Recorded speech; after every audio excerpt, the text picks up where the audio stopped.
Hi guys, welcome to Babli explains. तो पिछले episode में हमने देखा था कि कैसे मरजाना आतिश से लड़ाई कर लेती है और बोलती है कि तुम क्या कर लोगे। हाँ, तुम मुझे बोल रहे हो कि मुझे बहुत ज़्यादा हैवी प्राइस पे करना पड़ेगा, तो उसके लिए मुझे क्या करना पड़ेगा बताओ। क्या तुम मुझे डाइवोर्स दे दोगे? बताओ मुझे तुम क्या करोगे। यार मरजान बहुत ज़्यादा हर्ट है बेचारी।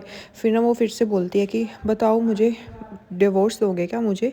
तो फिर वो बोलती है कि दे दो, जो भी करना है ना वो करो, मुझे अब कोई फ़र्क नहीं पड़ता। फिर वो बोलती है कि कम ऑन दो, बोलो ना कि तुम मुझे डाइवोर्स देने वाले हो।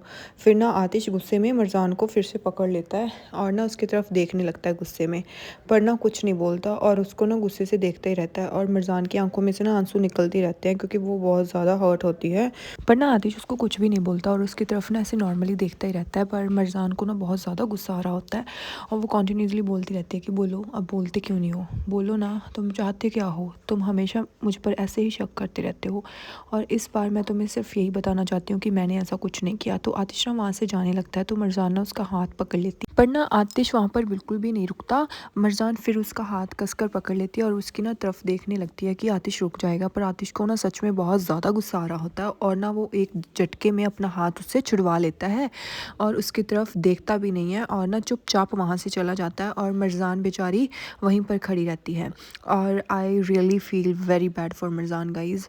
यहाँ पर ना आतिश को एटलीस्ट उस पर ट्रस्ट करना चाहिए था क्योंकि वो खुद को इतना ज़्यादा एक्सप्लेन कर रही थी ना, स्टिल वो उसकी बात सुनने को लिए तैयार भी नहीं था और मरजाना बहुत ज़्यादा रोने लगती है। फिर ना इसी वजह से मरजान को भी ना बहुत ज़्यादा गुस्सा आ जाता है और वो ना सामान इधर उधर फेंकने लग जाती है। फिर ना हमें दिखाया जाता है असली और नज़ीर। तो असली ना नज़ीर का नाक साफ़ कर रही होती है, बहन तो इसी से शादी कर लेना, क्यों आतिश के पीछे पड़ी है। फिर वो बोलता है कि मेरा नाक टूट गया क्या। असली बोलती है कि नहीं नहीं टूटा नहीं है, अगर टूटा होता तो तुम यहाँ पर खड़े नहीं होते। तो वो बोलती है कि अच्छा हुआ, तो मैं बहुत खुश हूँ। वो बोलता है कि कुछ कुछ तुम ज़्यादा ही अच्छे मूड में नहीं हो। वो बोलती है कि हाँ मैं खुश हूँ क्योंकि जो मैं चाहती थी वही हो गया और इससे भी ज़्यादा मैं इतना कुछ करूँगी कि आतिश मरजान से दूर हो जाए। फिर ना नज़ीर सुनता रहता है और बोलता है कि हाँ सही बात है। फिर ना असली बोलती है कि आतिश ना अब कभी भी उसको माफ़ नहीं करेगा, उस नागिन को। तो वो बोलता है कि वॉच योर माउथ असली, मुंह संभाल कर बात कर। फिर वो बोलती है कि आई एम सॉरी, पर जो गर्ल सपनी है वो मेरी आंखों के सामने सपनी ही है, तो मैं उसको सपनी ही बोलूँगी। जो तुम्हें बुरा लगता है लगने दो, मैं कुछ नहीं कर सकती इसमें, ठीक है ना। और मैं अपनी फीलिंग्स अब बिल्कुल भी हाइड नहीं करूँगी और मैं जो उसको बुलाना चाहती हूँ मैं वही बुलाऊंगी। बस ये मत सोचना कि तुम उसको प्यार करते हो तो मैं उसको कुछ अच्छा बुलाऊंगी, बिल्कुल भी नहीं। फिर वो बोलता है कि ज़्यादा मत बोलो, अगर तुम मरजान के बारे में मेरे सामने बोलोगी तो मैं तुम्हें कभी माफ़ नहीं करूँगा और ये हमेशा तुम याद रखना। वो बोलती है कि तुम अपना मुंह संभाल कर बात करो, ठीक है ना, इतना भी ज़्यादा बोलने की तुम्हें ज़रूरत नहीं है। फिर ना वो नज़ीर को बोलती है कि आतिश को ना तुम्हारा मुंह तोड़ देना चाहिए था नाक की जगह, तब तक तुम बकवास तो ना करते ना। तो फिर ना वो उसका नाक फिर से साफ़ करने लग जाती है। वो बोलती है कि चलो गाड़ी में बैठो। वो बोलता है कि मेरे नाक से अभी भी खून निकल रहा है, तुम्हें ये लग रहा है कि मैं गाड़ी में बैठूंगा। फिर वो बोलता है कि हुआ क्या है, अब हमें क्या करना है, तुम्हारी माँ ने सारा कुछ प्लान किया था, अब जो हुआ मुझे पता है कि आतिश बहुत ज़्यादा क्लेश करेगा, अब तुम्हारी माँ का आगे क्या प्लान है। वो बोलती है कि मुझे नहीं लगता अब हमें किसी और चीज़ प्लान की ज़रूरत है, मुझे लगता है कि यही बहुत है। आतिश उसको कभी भी माफ़ नहीं करेगा और आतिश अब पक्का मरजान को घर से बाहर निकाल ही देगा और मैं इस बात के लिए पक्का श्योर हूँ कि आतिश उसको अब बाहर निकाल ही देगा। फिर बोलता है कि अगर आतिश ने ऐसा नहीं किया तो फिर वो बोलती है कि आतिश का फिर हमें गुस्सा ज़िंदा रखना होगा। जब तक आतिश गुस्से में है ना, वो उसका गुस्सा जब तक जिंदा है ना वो कुछ भी कर सकता है, तो वो मरजान को भी घर से बाहर निकाल ही देगा। तो हमें ना कुछ तो करना ही होगा और उस सांप को हमारे घर से बाहर निकालना ही होगा। और याद रखना ये मेरी माँ का गेम है और मेरी माँ का गेम इतनी आसानी से तो फेल नहीं हो सकता ना, तो हमें फिर से कुछ ना कुछ तो ऐसा करना ही होगा कि उसका गुस्सा हम जिंदा रख सकें। फिर वो बोलती है कि अब पहले हम दो थी अब हम तीन हो चुके हैं और हम कुछ ना कुछ और सोच ही लेंगे, चलो यहाँ से चलते हैं, माँ से मिलते हैं। वो बोलता है कि मेरा नाक अभी भी ब्लड आ रहा है। तो वो बोलती है कि कार में बैठकर अपना नाक साफ़ कर लेना ना, कम ऑन जल्दी चलो। और फिर वो दोनों कार के अंदर बैठ जाते हैं। अभी तो असली और नज़ीर बहुत ज़्यादा खुश हैं, बट इफ़ नज़ीर मिर्ज़ान को सच में प्यार करता है यार, नज़ीर को ऐसा नहीं करना चाहिए, राइट? उसकी लाइक इज़्ज़त ख़राब नहीं करनी चाहिए। तो यहाँ पर हम देखते हैं ना कि आतिश अपने स्टडी रूम में आ जाता है और वो ना तोड़-फोड़ करने लग जाता है। उसको ना वही चीज़ें वापस से याद आ रही होती हैं, कैसे मिर्ज़ान नज़ीर के साथ खड़ी थी, उसको हग कर रही थी एंड स्टफ़ लाइक दैट। तो ना वो तोड़-फोड़ फिर से करने लग जाता है और उसको ना बार-बार उसके दिमाग से ना वो बातें जा ही नहीं रही होती वही वाली, और नज़ीर उसकी तरफ कैसे देख रहा था, ये सोच-सोच के ना उसका दिमाग ख़राब हो रहा था और वो तोड़-फोड़ कर रहा था, इधर-उधर सामान फेंक रहा था और बोल रहा था कि क्या हो गया मुझे, मुझे ऐसा नहीं करना चाहिए। स्टिल जैसे उसने सामान सारा फेंका ना, तो नीचे ना मिर्ज़ान और उसकी एक फ़ोटो नीचे गिर जाती है, जो कि उन्होंने अभी मार्केट में खिंचवाई थी। तो तभी आ जाती है असली की माँ, और असली की माँ ना वो तोड़-फोड़ देखकर ऐसे पूरी खुश हो रही होती है अंदर ही अंदर। फिर ना वो अंदर ही अंदर बहुत ज़्यादा खुश हो रही होती है। फिर वो बोलती है कि हम अपनी रेपुटेशन बढ़ाने की कोशिश कर रहे हैं और मिर्ज़ान हमारी इज़्ज़त गिराने की कोशिश कर रही है। तुम्हें नहीं लगता कि तुम्हारी बीवी कुछ ज़्यादा ही बन रही है? वो बोलता है कि कैन वी टॉक लेटर, हम बाद में बात कर सकते हैं प्लीज़?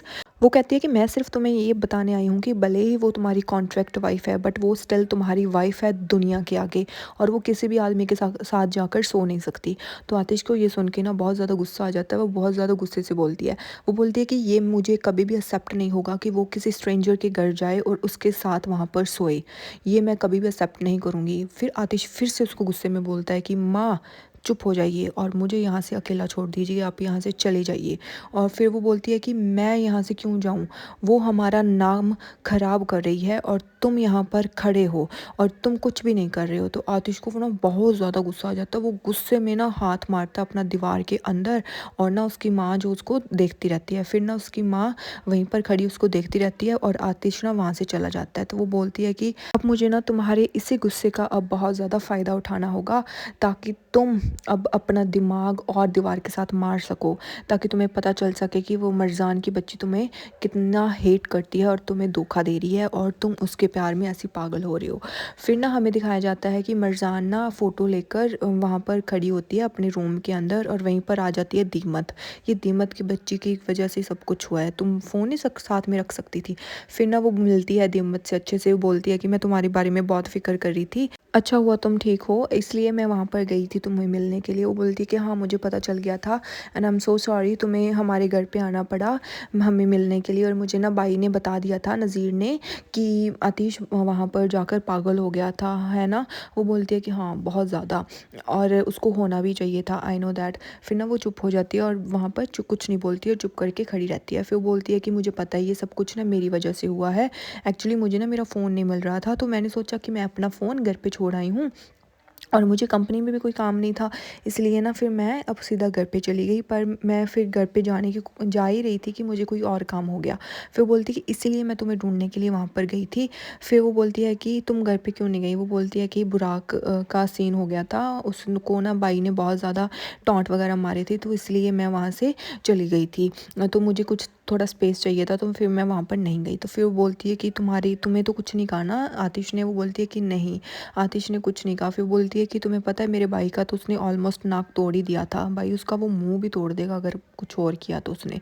फिर वो बोलती है कि तुम्हारे साथ तो कुछ नहीं किया ना? वो बोलती है कि नहीं, वो मेरे साथ कुछ भी नहीं करता ऐसे, एंड वो मुझे कभी भी हर्ट नहीं करेगा इस चीज़ों के लिए, और मैं वो जस्ट मुझ पर ना भी बिलीव नहीं कर रहा है और वो मेरी तरफ देख भी नहीं रहा है। फिर वो बोलती है कि कुछ नहीं होता, और तुम्हें इतनी क्यों फ़िक्र हो रही है? अगर वो तुम पे बिलीव करे ना करे, और तुम्हें उससे क्या लेना देना, करने दो जो भी करता है। अच्छा ही अच्छी है ना बात ये तो, अगर वो तुमसे बात नहीं करेगा। तो वो बोलती है कि नहीं, मतलब मैं ये सोच रही हूँ कि लाइक वो अच्छी बात है कि अगर वो मेरे से बात नहीं करेगा, स्टिल मुझे ऐसे बुरा लग रहा है, अपने आप को मैं बार बार डिफ़ाइन कर रही हूँ, स्टिल वो मेरी बात बिल्कुल भी नहीं सुन रहा है, तो मुझे ये अच्छा नहीं लग रहा। दिमत मैं क्या करूँ, मुझे कुछ भी समझ नहीं आ रहा, और मैं ऐसे नहीं रह सकती इस घर में कि वो मेरे से बात ना करे और हम दोनों एक रूम में रहें। फिर बोलती है कि तुम ऐसे तो नहीं कर सकती, अगर वो तुम्हें मिसअंडरस्टैंड कर भी रहा है तो तुम्हें क्यों फ़र्क पड़ रहा है? वो बोलती है कि मुझे फ़र्क नहीं पड़ रहा, जस्ट मैं नहीं चाहती कि कोई मुझे मिसअंडरस्टूड करे।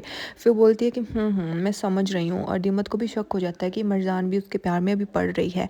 तो फिर ना मिर्ज़ान उसको बोलती है कि ऐसा कुछ नहीं है जो तुम सोच रही हो, स्टिल शायद मेरी ये हैबिट ही है कि मैं नहीं चाहती कि मेरे ऊपर कोई भी ब्लेम आए या फिर मैं अपने आप को गलत साबित कर दूँ। मैं जस्ट सबको प्रूव करना चाहती हूँ कि मैं सबका सोचती हूँ, और मैं वहाँ पर नज़ीर से मिलने नहीं तुमसे मिलने गई थी, और मैं तुम्हें ही ढूंढने गई थी। स्टिल स्टिल वो मेरी कोई भी बात नहीं सुन रहा।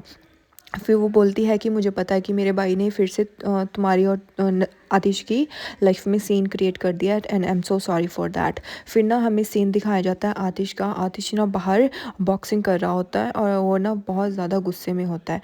तो ना वो वहाँ पर सोच ही रहा होता है कि कैसे मिर्ज़ान उसकी तरफ देख रही थी और उसको बोल रही थी कि प्लीज़ ट्रस्ट मी और मुझ पर ट्रस्ट करो और मेरी आंखों में देखकर देखो कि मैं कभी तुमसे झूठ बोल सकती हूँ या नहीं बोल सकती। उसको ना वही सीन बार बार याद आ रहे थे और वो ना पंच बैग को पंच करता ही रहता है। और तभी वहाँ पर आ जाती है मरजान। तो मरजान ना आकर उसको रोकने की कोशिश करती है और बोलती है कि मुझे ना तुमसे बात करनी है, कैन वी टॉक। तो वो उसकी बात नहीं सुनता और ना पंच बैग पर हिट करता ही रहता है।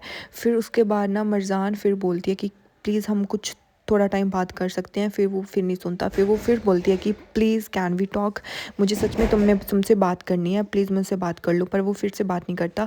तो मरजान को ना फिर गुस्सा आ जाता है। तो मरजान पंचिंग बॉक्स जो पंचिंग बैग है ना उसके सामने जाकर खड़ी हो जाती है। वो बोलता है कि ये क्या कर रही हो, अगर मैं तुम्हें हिट कर देता तो क्या होता। हाँ, तो वो बोलती है कि हिट करो but I just want to talk to you. तो यहीं पर ये एपिसोड ख़त्म हो जाता है। Next episode I will upload थोड़ी सी देर बाद and I am so sorry guys, मैं थोड़ा लेट हो रही हूँ आज। नो आई नो, और कल भी थोड़ा लेट हो जाऊँगी क्योंकि कल भी मेरे थोड़े हॉस्पिटल में टेस्ट्स वगैरह होने हैं और आज सुबह से ड्रिप लग रही थी मेरे, तो इसीलिए मैं रिकॉर्ड नहीं कर पाई and I am so sorry for that. परसों से मैं पक्का कंटिन्यू रहूँगी। Bye bye.